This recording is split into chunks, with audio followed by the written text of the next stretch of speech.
Hello, Jim. Hello. How are you? Good. So back safe from your travels? Back safe? Yeah. Was it a good trip? It was wonderful. Absolutely wonderful. How was Good. your vacation? It was good. Re-entry was a little rough, but Yeah, how many email did you have to catch up from? I actually deleted all the junk once a day as part of my Ah, morning routine. So it's smart. That's I smart. think it would have been over 100 otherwise. Yeah. Yeah, I was watching it tick, as they come through, and I'm like, ignore it, ignore it. Uh, Hey, Paul. Hi, Paul.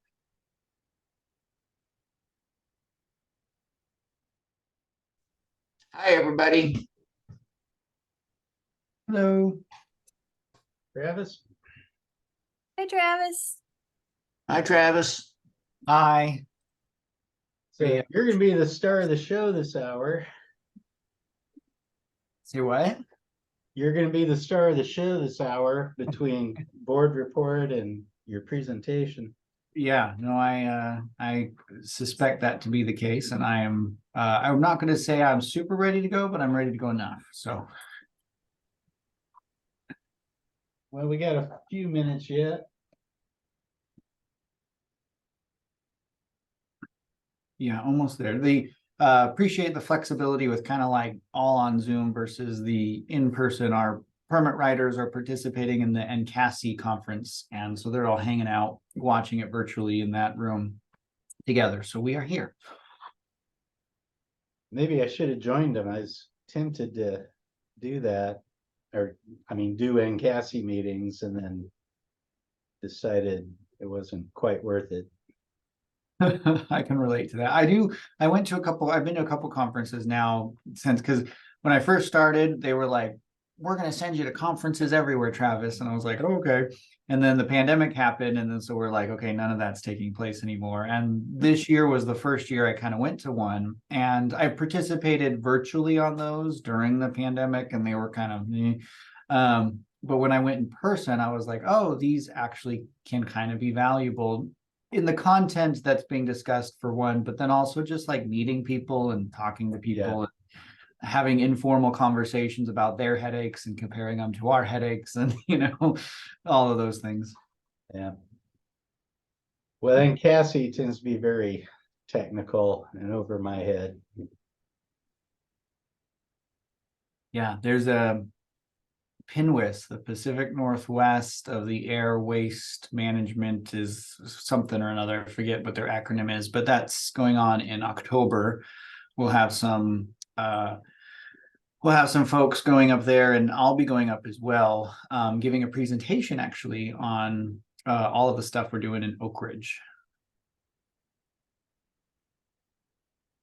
Well, that's our whistle, so we'll call that the official 12 o'clock and open the meeting. So right now I'm just seeing 3 members. Is that correct? Okay. Well, we often have a few come in. Excuse me if I'm rusty with the whole Zoom stuff. So anyway, we're called to order. Do we need to review the agenda? I don't think so. It's pretty basic. Okay. And we have no one for public participation, I take it. Okay. Travis, would you like to tell us about the board meeting for September? Yep. So what we had take place in September is it was a standard sort of start where we had public participation. We didn't have any public speakers in November or September, excuse me. We had what was on the agenda was the director's performance compensation, which was Steve's annual review was over the summer, and the board had to decide how much of a compensation increase they wanted to provide to Steve. That was delayed because the board wanted a little bit more information on comparables, sort of, what does the director's salary and how does that compare to other places, so they could be informed by that before making a decision. That was something that was going to be discussed today or this month, or the most recent month in September. But that was actually tabled. A motion to put that off was set, so that wasn't discussed.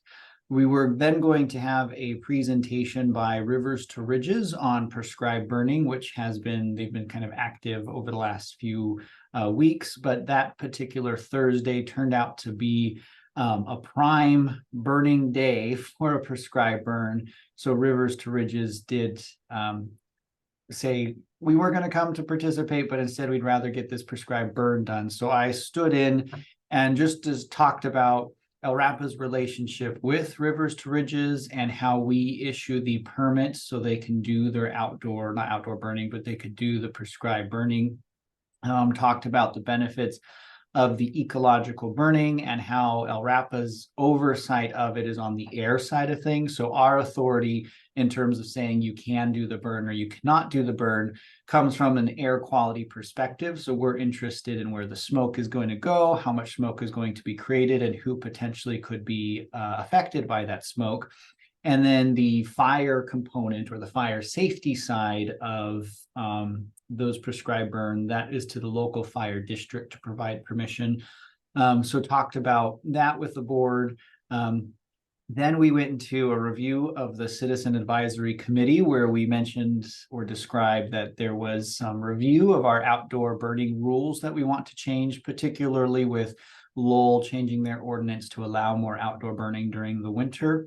That actually kind of sent us down a rabbit hole a little bit in terms of the board was very interested in that topic with concerns about if there's more outdoor burning taking place in Lowell, does that have any impact on our national ambient air quality standards and potentially violating those standards? And then following up, there was also questions about if Lowell may potentially be doing more burning, does that smoke impact other locations, who are downwind of that? Kind of concluded or met some of those concerns with the fact that El Rapa regulates outdoor burning. So if it's a poor meteorological day for outdoor burning where there could be a violation of the National Ambient Air Quality Standards, we would simply say no burning can take place today, regardless if it's in Lowell or not. And that we also have pretty involved enforcement when it comes to outdoor burning. So if there is a situation where someone is doing a burn and it's bothering a neighbor or it's downwind, someone's being impacted by it, they have the ability to file a complaint. And part of our service to the county is we respond to that complaint and either correct the issue if there's any sort of violation that's happening, or have a conversation and try to find a agreement between both parties, so that way everybody can get along essentially. And then from there, we went to Teresa was there, and we like to have our appointments to the CAC available in case the board has any questions or would like to ask some questions. There was no questions for Teresa from the board, but she was introduced and explained her role at Lane County and her position as an environmental justice coordinator. And she was certainly welcomed onto the board, and they did appoint her to that Lane County seat here. And then following that, there was a review of the director's report. And I forgot to mention, there was something that was not on the agenda initially, but was added, was recognition of longevity at El Rapa. So we have some staff who have been with the agency for 20, 25, 30 plus years. And historically, there has not been much recognition of that longevity time of service. So Susanna said that this is something that needs to change from a cultural perspective. So that was added to the agenda, and a number of staff were there and stood up, and we had certificates sort of thanking them and showing them the number of service. And I think that was well received by the board and the staff. And from there, there was an executive session that was scheduled as well following the board meeting, but that executive session was canceled and did not occur. And then there was a review of old business, which essentially was an update to the board on how El Rapa publishes our public meetings, be it the CAC meetings or be at board meetings. And essentially we publish it onto our website. And if you're subscribed to the email listserv to get those updates, they're sent that route as well. And that was the summation of the board meeting. Heather, is there anything that I'm leaving out or forgetting, or Susanna, anything that happened that board meeting that I'm not thinking about? I think that encompasses all of it. That's all I can recall. Okay, so the special meeting later this week, that's an executive session mostly. Is that right? Yes, Okay, there'll be a special, when they come out of executive session, there'll be the completion of the public session after their executive session, depending on how the executive session goes. okay. Is that about the director compensation or something else? So what is scheduled on the agenda, which I can put here in the chat so everybody who might not be familiar with what we're referring to, they can see. So that's a link to the agenda. So the board is going to be meeting. The meeting topic is the executive director's contract. And then they will be meeting in executive session under the ORS, which is like 192.6602B. Following that executive session, they will return to open session. And then the board will then at that point, either someone will make a motion or not on any particular topic, and then there will be an adjournment. So that's the plan for Friday. Okay, so pretty limited scope on that. So, Yeah. all right. Okay. Well, hello, everyone who came in. I think we have a quorum now, and that probably won't come into play, but that's noted. Any questions for Travis on the board report? And Travis is giving that because I was away in early September and missed that board meeting. All right, no questions. Then the next thing on the agenda is greenhouse gas reduction grant opportunities, which is also Travis. Yeah, so this is something that is kind of exciting. Was trying to look to see if there was a good presentation from the EPA that I could steal and share. And there's one, but it's really just this kind of like one slide that I want to share with you all. Oh, hey, Heather, could you turn on screen sharing, which I think I'm trying to think where that is. So a couple ways you can do this. If you go into the participants and you see my name, the dots next to my name, if you just click on that and make me a co-host, I should be able to share my screen. And there's a setting that can be adjusted so people can share their screen, but I forget where that's at. So that might be the easiest way to do that. Okay. Let's see. Okay, so it should be co-host now. Yep. Awesome. Thank you, Heather. Okay, so I'll just share my screen here. So the climate pollution reduction grants is something that came from the Inflation Reduction Act that was passed by Congress, and it sets aside 4.6 billion, well, it sets aside $5 billion in funding, and 4.6 of that funding, 4.6 billion will be used to implement climate pollution reduction grants focused on greenhouse gas reduction.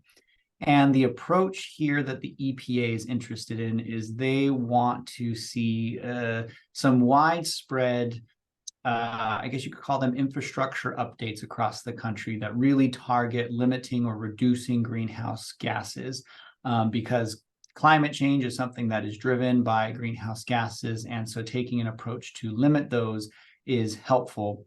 And so this grant planning comes into two parts. There's an initial planning aspect of the grant, which is where we're in right now, and that is for states and local municipalities to essentially start planning some kind of real impressive and large scale grant programs that could be used to reduce these greenhouse gases. And the sectors that can qualify for these grants is essentially all sectors. So from things like transportation projects to things like upgrading buildings and facilities so they're more energy efficient, to even work that's being done like in Oak Ridge where we're installing ductless heat pumps, that kind of qualifies as well. And even industrial involvement is something that can take place also in terms of basically using funding to upgrade industrial sources to reduce greenhouse gases. I'm going to stop sharing so I can find one other presentation that I had not too long ago that I think will help paint this picture a little bit better. I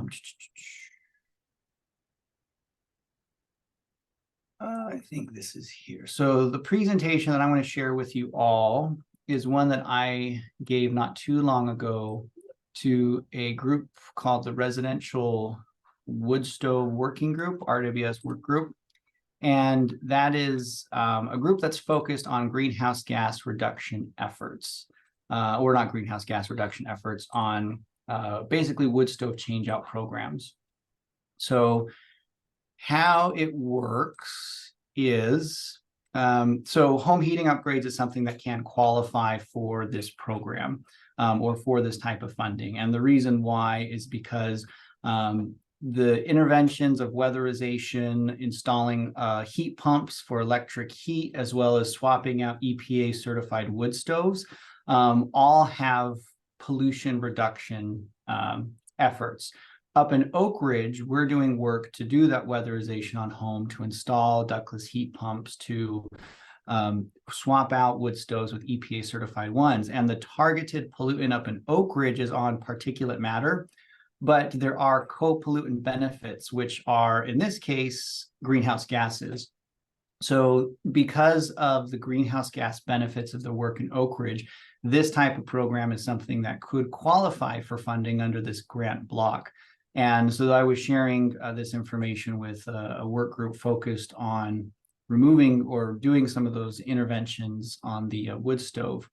And what this comes out to, or the reason why this is important, is because there are some goals that the state has set in terms of creating some greenhouse gas plans to reduce those greenhouse gas emissions. And one of their goals that is set by Oregon in this program called, or this report called the TIGR report, which is the Transformational Integrated Greenhouse Gas Emission Reduction Projects, is that weatherizing 95% of residential home envelopes so they're more efficient can really benefit some big greenhouse gas reductions. There's also other things in there, like you can see an increased 50% energy efficiency in industrial facilities. So this is like another potential targeted state goal at reducing greenhouse gas emissions. So the way the grant program works, as I said, there's $5 billion that have been set aside for this climate action. 4.6 billion of that 5 billion is earmarked for the actual implementation grants. That 400 million is for the planning of these processes, and that's called a preliminary climate action plan. So in Oregon, the Oregon Department of Environmental Quality has been provided $3 million from the federal government to essentially start to come up with some plans to create this preliminary climate action plan. And this preliminary climate action plan is really important because if you want to access or potentially apply for the $4.6 billion, your grant essentially has to be in the preliminary climate action plan to receive that funding. And if your grant that you're envisioning that you'd like to get funding for, if that's not included in the state's PCAP, then it doesn't qualify to apply for that $4.6 billion. And the grant totals, the implementation grants, are projects that are anywhere from $2 million in scope to up to $5 million in scope. So there's some real potentially big opportunities on the table. And as I mentioned, that those projects have to be included in the state's PCAP. So what LRAPA has been doing, what I've been doing is I've been reaching out to our local partners here. So we are engaged with Lane County, we're engaged with eWeb, and Sub is starting to get more on board as well. We're engaged with the city of Eugene. Springfield is joining as well. LTD is also involved in these conversations. And what we're doing is we're thinking about this upcoming money, and we're asking questions like, what projects reduce the most greenhouse gases? Who has the authority to implement these potential projects? What energy sector is it in? Are there any plans or documents that already exist that reference some of this work? So that Tigger report, the statewide energy report that I had up here just a second ago, is one of those plans that references some of this work that could reduce these greenhouse gas emissions. There is a EJ component to all of these things. EPA is really interested in all of these grants, including some sort of environmental justice component to them, where there is funding that is connected to community in some way, and there's community involvement to a degree. Questions about like, how ready are we to implement these projects? Are there any barriers or obstacles that would prevent us from accomplishing these goals? How much does that cost? Because we have to put together a budget plan. Are there any workforce impacts from a positive or negative angle if this project was to move forward? What data exists that we can use for our grant application? Are there co-pollutant benefits? Because these are targeted on greenhouse gas emissions, but a lot of times, you know, if you're reducing greenhouse gas emissions, you might be reducing other things like NOx, CO2, whatever the case may be. And the EPA is interested in that. Particulate matter, for example, like the wood stove changeouts or the ductless heat pumps, installing a secondary form of heat so someone doesn't have to use their wood stove reduces some GHGs, but it also reduces particulate matter, which is not a greenhouse gas. But the EPA is interested in knowing that as well.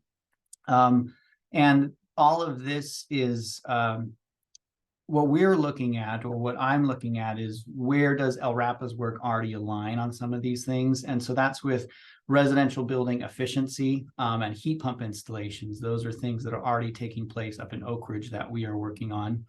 And looking to make sure that all of our plans or things that we want to apply for here in the next few months, that we get that information up to the Oregon Department of Environmental Quality so they can include it in their preliminary climate action plan. So that way we can be eligible to apply for that $4.6 billion worth of funding. So I'll stop sharing my screen there because this presentation was focused on like other things beyond that, but that's what I wanted to share there from that perspective. And I think what would be helpful, or one of the things that I wanted to talk with the CAC here about, is on the industrial sector. So a question that we have in our collaborative group as we talk about these things is, how can we take this funding and how can we kind of bring it to the industrial sector so there could be potentially upgrades or improvements at local industry here in Lane County that could amount to greenhouse gas reduction. And if we can paint that picture for the EPA and turn it into a grant application, then we could potentially benefit from some of this federal funding to help industrial sources here in Lane County to make upgrades to their facilities and to reduce greenhouse gas emissions. And I'm not really sure how to potentially go about, you know, doing that. How do you get some industry interest? How do you get industry aware that this is an opportunity with a kind of rapidly approaching deadline? And then how do you incorporate community involvement or community benefit or environmental justice into that as well? So I thought that this could be a nice conversation for the CAC to think about or explore, particularly since we do have, you know, industry reps here, on what potential avenue or approach could we as government collaborators make in making the industry sources aware that this opportunity exists and gauge their level of interest and willingness to participate in it. So I'll stop there and then kind of leave it open for discussion and questions. Wow. Well, yeah, where to start? So I guess I have had a thought on, there's an idea that I have in my head of like one of the things that's really big is wood-fired boilers, which I know for like Roseboro, the wood-fired boilers are nice because the wood you acquire, it's relatively inexpensive, but it does have a lot of greenhouse gas in the emissions from those boilers. Yes. And what kind of things at places like Weyerhaeuser or Roseboro or other industry sources could there be some upgrades or changes? Maybe instead of a wood-fired boiler, is it electric boiler? Or, what other, instead of forklifts that are all using gasoline, these forklifts are now electric. What kind of things at facilities could exist that could amount to some quantifiable greenhouse gas reductions? And then what level of kind of community involvement or participation or even just sort of funding that could exist for community projects? How could that all work, and how do we get interest and buy-in from industry across the county? And so thoughts on that would be really interesting and helpful. Okay, well, unless someone wants to jump in, I could speak to my own perspective with a hog fuel fired boiler. Not necessarily in love with doing a biomass boiler. I mean, it's significant effort goes into it. But then the question becomes, what do you do with that material if you're not using it as fuel? And there's a fairly delicate balance there as far as dealing with byproducts and other byproducts that we typically call whitewood, sawdust, and shavings. Chips have a good market, but the rest of it has been a challenge of late to find a home for after flake board shut down. A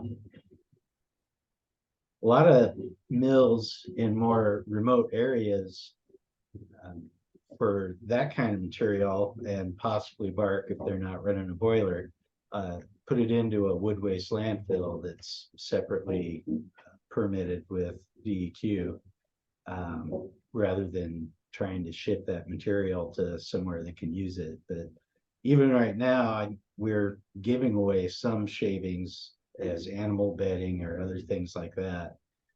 So that's kind of a challenge in and of itself. Paul's got his hands up, so I'll defer to whatever he would like to talk about, unless there's some questions from Travis or anybody else about it.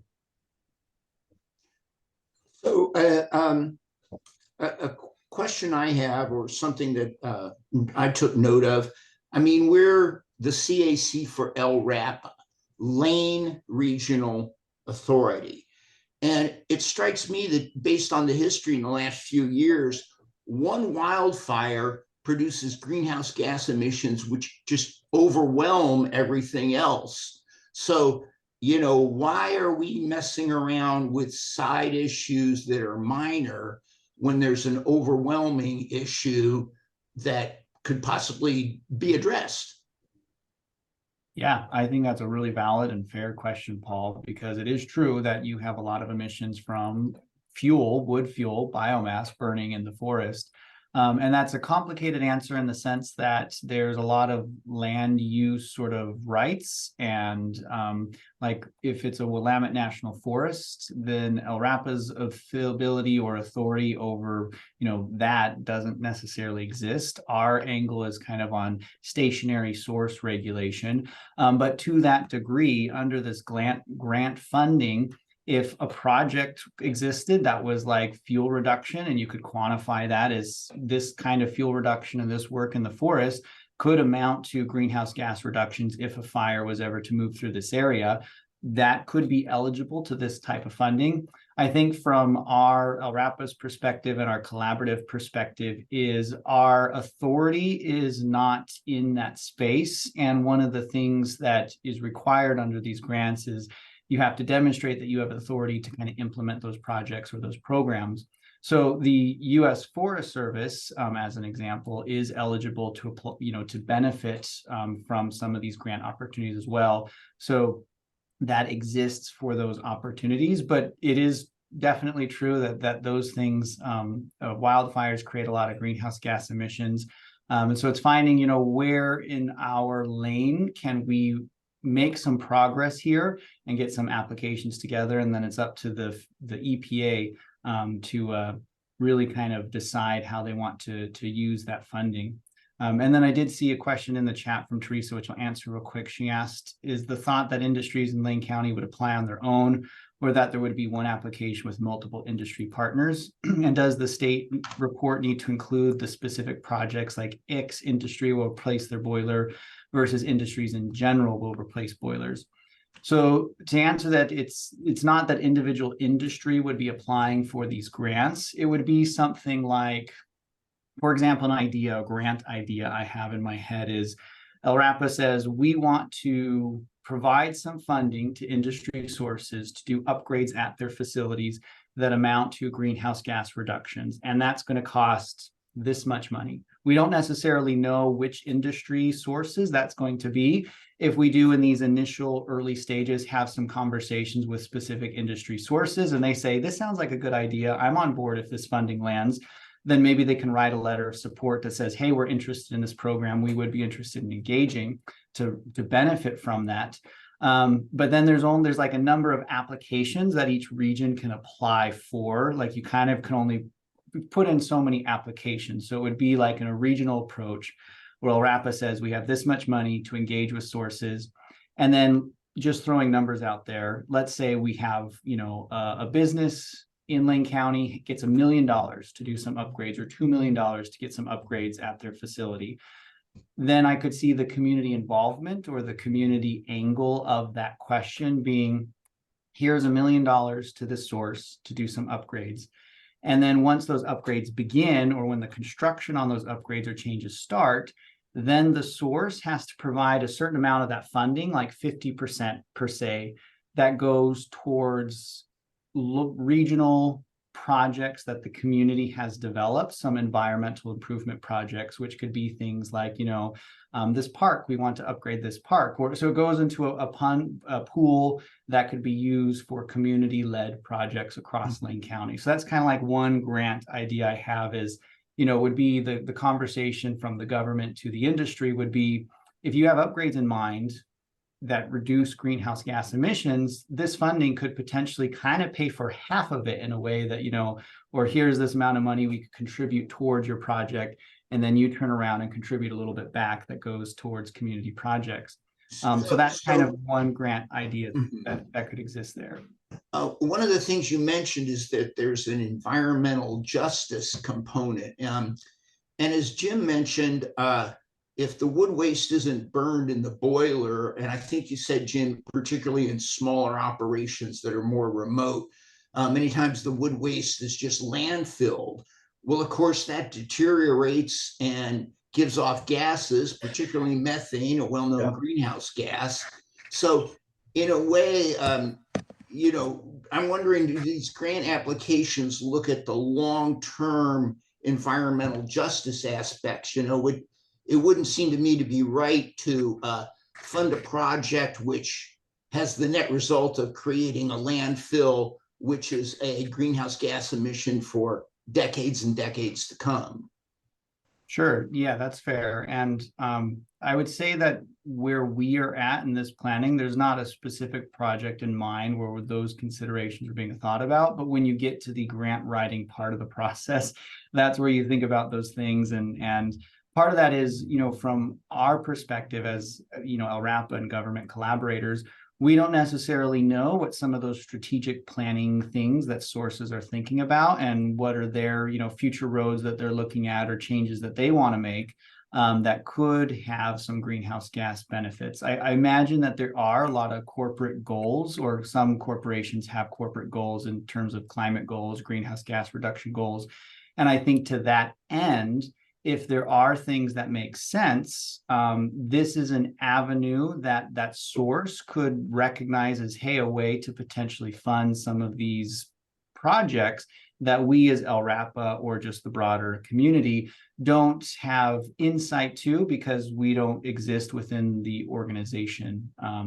So it's more of I think, trying to figure out a way to make sure that sources understand that this potential exists and to see if there's interest. And if so, what is that interest? What does that look like?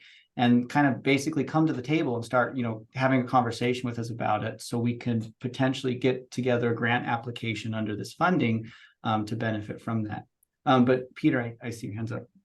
Yeah, so Peter and then Teresa had a question or statement too. So after Peter. Yeah, I want to say that I support a vigorous outreach to private businesses to see if they voluntarily want to engage. That may be a boost, a help to their business, and may help expand their workforce and may make their operations more efficient. It may save them money. And so I'm all in favor of those aspects, giving that opportunity out there. And then on the public side, I think, engaging with the city of Eugene and other public entities to see if there's any partnerships that can happen there, because I mean, face it, bringing grant money in would be conserving local tax dollars. And I think that would be a benefit to the community, along with reductions in greenhouse gases. And I most of the projects that I'm kind of putting around in my mind also come with the reward of reducing NOx and particulates too. So I think it's definitely an area worth pursuing. And Teresa's question in the chat real quick about workforce training efforts, like absolutely, yes, the grant kind of calls out, if this is a grant program that could bring a better workforce to be more able to do work, that would be helpful in terms of like improving more people to do weatherization, those types of things. That kind of funding is eligible under this grant block. Kelly?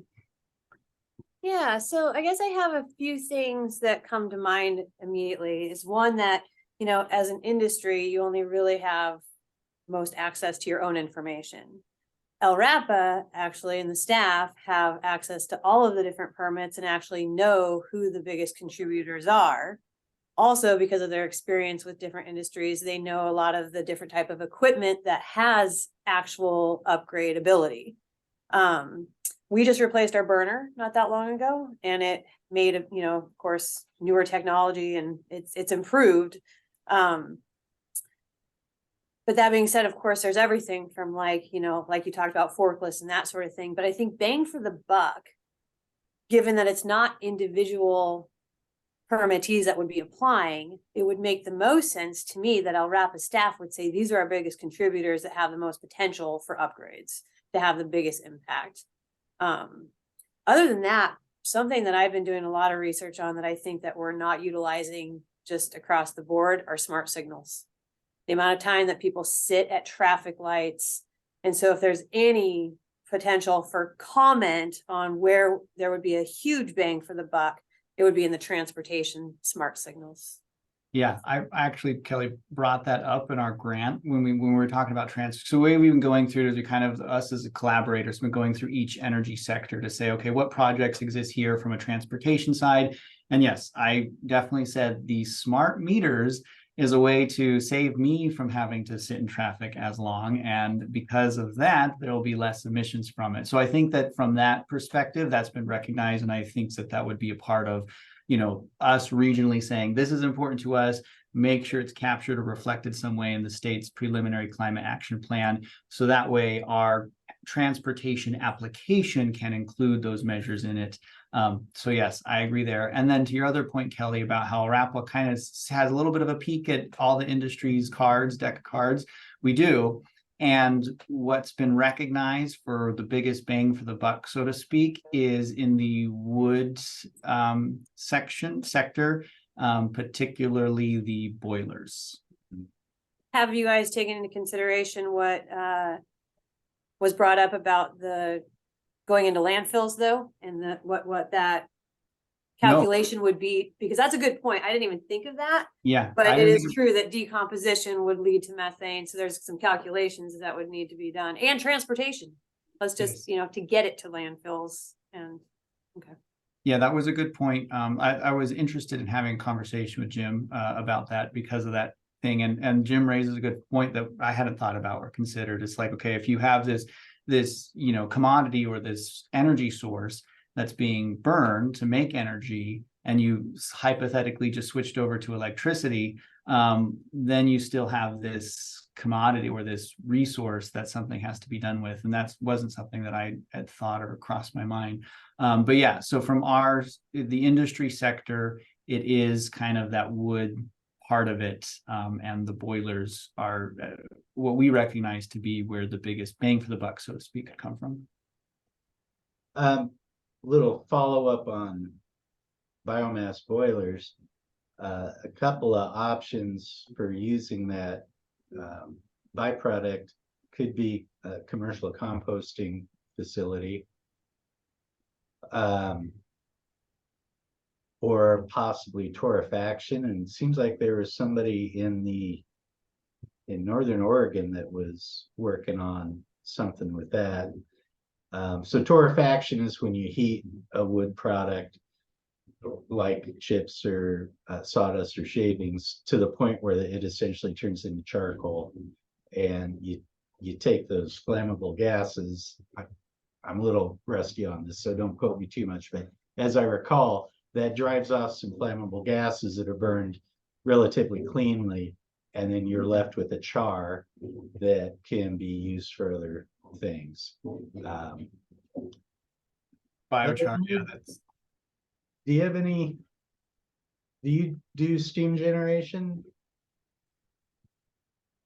How do you heat power your dryers? Are you asking me? Sorry. No, Evelina, sorry, I Okay, wasn't okay. speaking up. Okay, so our dryer, yes, we do use wood waste, and I was gonna say exactly the same what you just said. That's a very good point. We do have lots of wood waste, and some of it gets hauled away, and we've been having a really hard time finding a home for it. Of course, we can't burn all of it, but that's a good source you just provided. I wrote it down, and yes, we do burn. We do fire the boiler with natural gas, but then the actual fuel is our wood waste. Oh, and that reminds me of another point is I'm not aware of an electric boiler that would have the capacity to make the required steam. I think the only other alternative would be a natural gas. That's what ours is. It's running on natural gas. Yeah, and I don't know all those things too. And then one of the part of the conversation with like eWeb as the utility is it's like just because you turn something into electricity doesn't necessarily mean that you're seeing those greenhouse gas benefits, because from them, they're trying to balance the load versus where they're sourcing energy from. And eWeb has a good, a lot of the source of electricity in eWeb comes from Bonneville. But Bonneville also has like requirements in terms of if you're adding more things to the load, then you have to compensate that with other renewable sources. So they're trying to balance that a little bit as well. So it comes down to, it's a really complicated thing. And that's why we're regionally sort of meeting to figure out all of these nuances, what makes the most sense for grant applications and projects, making sure that the state has this on their list so it can qualify. And one of the things where we kind of have been struggling with is how to get more potential projects into the industry sector, and what those projects may look like. I'm not entirely sure, as to Kelly's point, El Rapa's recognized that it's really kind of on the wood side of things, and the boilers where the biggest greenhouse gas potential savings could be from. But then is a source going to be interested in that kind of program, and how does then the community kind of receive some benefit too? Because that's an important part of the EPA, is that these grants also have some sort of environmental justice, socioeconomic kind of part of the program to it. And to me, I just feel like that's just the one grant application says we want to put money here in this sector, and we also want to put money here in sort of the environmental justice lane, and how that exactly works. Any ideas, that seem plausible, that everybody involved is agreeable to, is kind of the way to go. But what does that look like? And we're not sure at this point.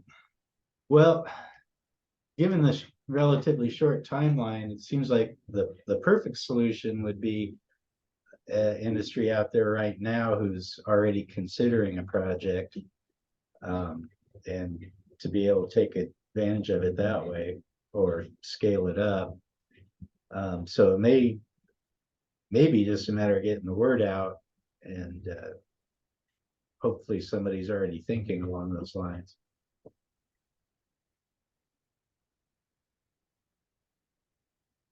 Well, any other, oh, Paul's got his hand up. Is anybody looking at dairy manures? You know, I think the common treatment is to put them in a lagoon and or aerate them, which is surely producing, you know, a lot of greenhouse gases. So is anybody looking at doing something with the dairy manures?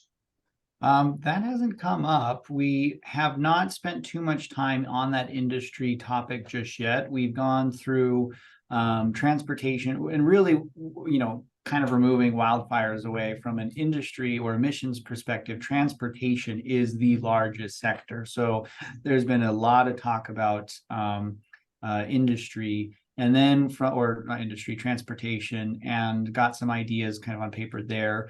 We have had some conversations about energy efficiency in terms of just buildings themselves, which could be, you know, potentially a residential widespread weatherization program, so homes stay warmer in the winter. But then you run into questions, kind of Teresa's point of workforce, you know, like we're struggling in Oak Ridge to get enough people up to Oak Ridge to do the weatherization, to do the ductless heat pump installs. And so that's a potential problem and obstacle. We've talked a little bit about the industry side of things, but most of that's been like, how do we really kind of engage the industry? And so I do think an approach would be kind of some outreach and some one-on-ones with our industry contacts about this opportunity, and to say, hey, if you have some internal plans in sight, you know, maybe share them with us, and we could figure out a way to put this together. And I would have to be kind of a regional thing too, because you're limited in how many grant applications you can submit to the EPA for these dollars. So it'd be sort of like, here's a source who's raised their hand, here's another source who's raised their hand. And if we have, you know, a collection of people raising their hands, then that kind of can become a single application to say, we're just looking for a pool of funding so we can begin to do some of this implementation at these industry sources.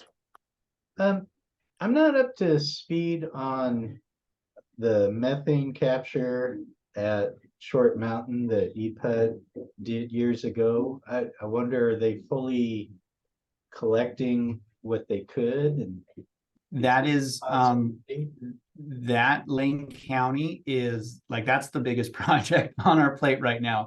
When you're like low-hanging fruit, that is something that's regionally has been looked at very closely, and that we have decided is going to be a application for some upgrades there to do that. And that even potentially could include things like right now they have, I'm not super technically familiar with all of these things, but currently they have something that they're physically trucking with trucks from one part of the county to another part of the county, and even a grant project of saying, instead of having these trucks drive this product across the county, what if it's just a pipeline that's in the ground, and suddenly you no longer have trucks traveling and the emissions from those trucks because it's just a pipeline, you know. So that's kind of something that's been considered as well. And yes, there will be a Short Mountain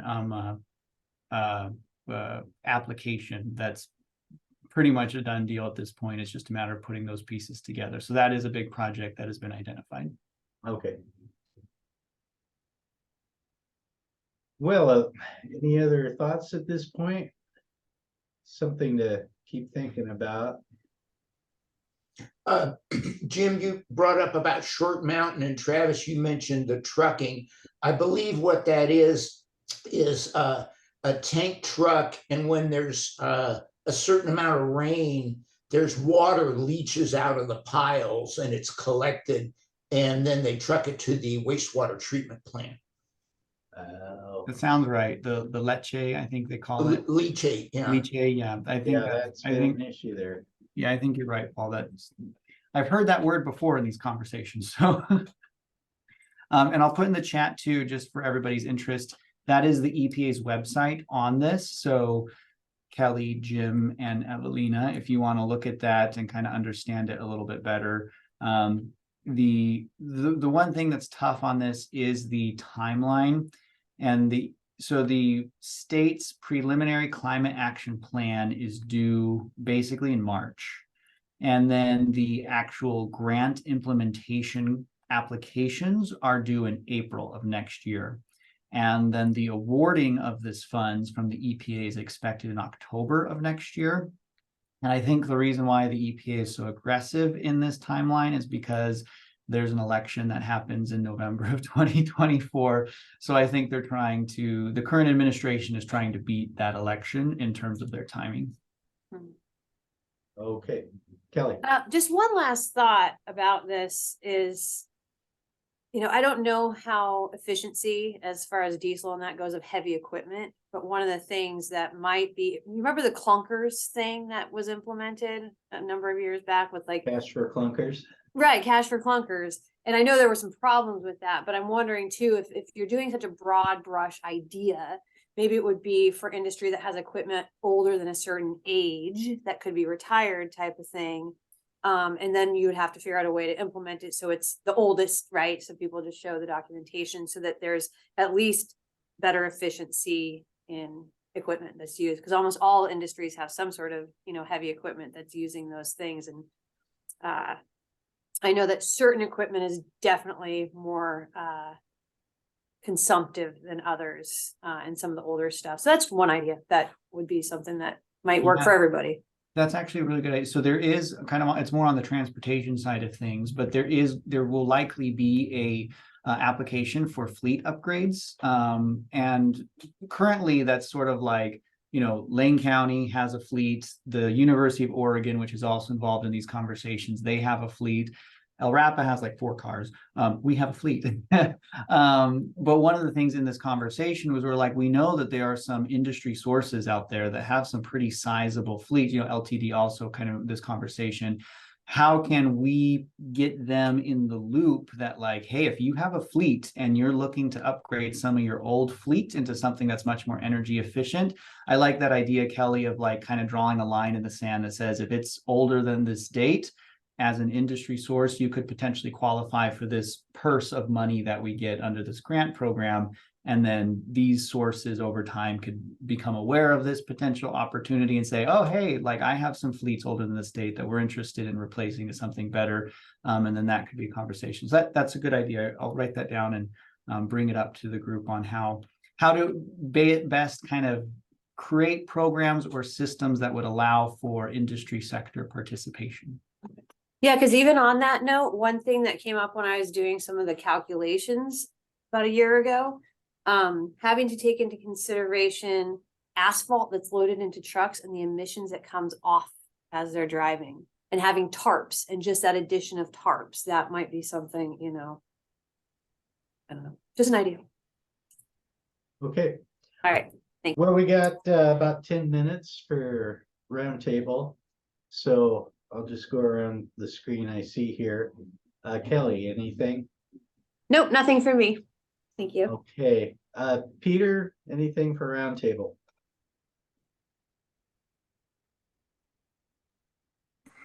Nothing for me. Okay. Paul? Nothing for me. Evelina? No, I'm good. Thank you. Pretty great discussion today. Chris, you must be a happy man with the weather. Happy. Yeah, I apologize to the group. I've been absent, but it's been one of the most brutal fire seasons we've had in a long time. It's interesting. I knew it was dry, but I just stumbled across the stat yesterday or the day before, from June 20th to September 24th. 131 years of data. That was the 131 years of data. That was the 127th driest stretch out of those 131 years. So, Wow. yeah, it's and to that point, so I apologize for being gone, but I've been on fires locally as well as abroad. Hopefully back now. I am happy to see the rain. Wildfire season is still here. That might be one interesting thing you guys might want to know about. I do not think this rain is going to take us out of fire season. And to the El Rapa folks and the burn ban folks, hopefully we get something messaged out, via the county fire chief, hopefully by tomorrow. But I'm kind of waiting to see what the totals are, but I do not anticipate us having enough rain to go out of fire season, which means we'll need to extend the county burn ban. But So Chris, your sort of like non-official sort of thought is that outdoor burning opening October 1, probably not. probably not. Okay. Yeah, I'm trying to get the models to firm up, right? I mean, that's the deal. Want to let the public get to what they're doing, but it really looks like the models are showing a warm period, pretty dry for the first couple weeks of October. And the last thing we want to do is light off 1,000 backyard piles just to have the sun come out and then be chasing 20 or 30 wildfires across the landscape. So yeah, I'm thinking we're going to try to hold firm. And the problem with it is the countywide burn ban. They've got like 3 inches plus down on the coast, and we've got less than an inch here locally, on the east side of the freeway. So that's a little bit of the conundrum there. But and I don't know, and I don't know geographically if we could open up the burn ban for half the county versus the other. I don't know if we've ever tried that before, but Yeah, we from our authority we could do that in terms of El Rapa, but it's under the smoke authority, which isn't the fire authority. And I don't know from a fire authority if splitting the county is doable or not. But my plan actually this afternoon was to give Chad Minter a call, but maybe I'll wait till tomorrow if it sounds like that would probably be a more informed day to talk to him. yeah, you'd be more informed at that point in time, I think. But we're just trying to give you enough lead time to message, but yet get the best data we can. So again, I looked this morning, we're less than an inch on the east side of the freeway, and being the 127th driest summer on record, I really think it behooves us to hold off for a while. So Could you send me an email of some of those like potentially quotable statistics? Because if we have, because we will have a press release before the end of the week saying outdoor burning, yay or nay. yeah, And if it's a nay, that statistic could be really helpful to include in that press release. yep, I'll get you a screenshot too. Thanks. Absolutely. At any rate, I think that's probably, my report. Again, it's good to see you guys again. Sorry I've been absent. Well, we expect some absence from the fire rep during that time of year, so no worries there. Let me see. Teresa, roundtable, since you're new, is just a time the individual committee members can bring up any topic or question they have in mind. I probably should have warned you to be prepared if you had anything. Would you like to say anything? Nope. I'm good for this meeting, but thank you. I'll think about that for next time. All right, well, good to have you with us. Misty, anything for roundtable?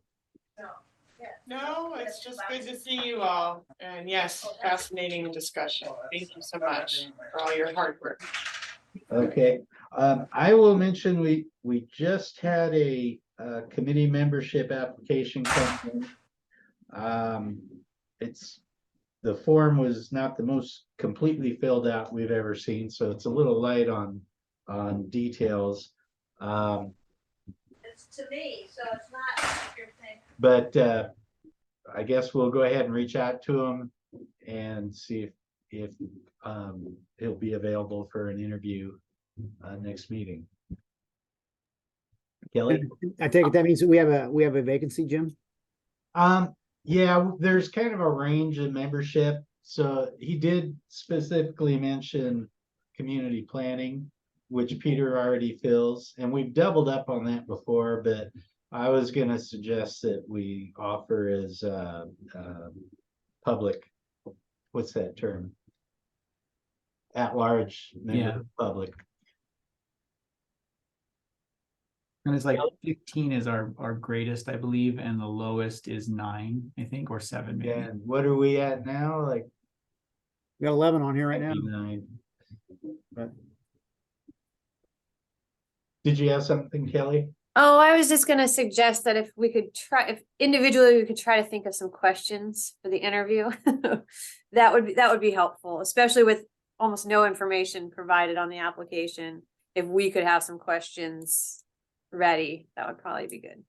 Yeah. I forget, did that application go to everybody or just to officers and staff? So the application comes into us and then we send it out, which Heather, I asked her to forward it to all. And I believe, Heather, you sent it to everybody. Yes, I did. Okay, thank you. Okay, so you've all had a chance to see it, or you could look at it later. So, And our bylaws say 7 to 15 is our committee says. okay, and I think is there anybody who's not attending today? It's been so long. Are we missing someone? We do, Jim. Currently don't have anybody for agriculture, and I'm not sure Oh, how right. to literally kind of fill that one in. We don't have agriculture. I think it's tough because our LRAPA's authority over agriculture is non-existent. So to Right. get someone from agriculture to be interested in the thing that we have no authority over them is kind of like a little bit of a disconnect for people. Like, why would I want to be engaged in this? So that is a challenge, but there's a vacancy in that category.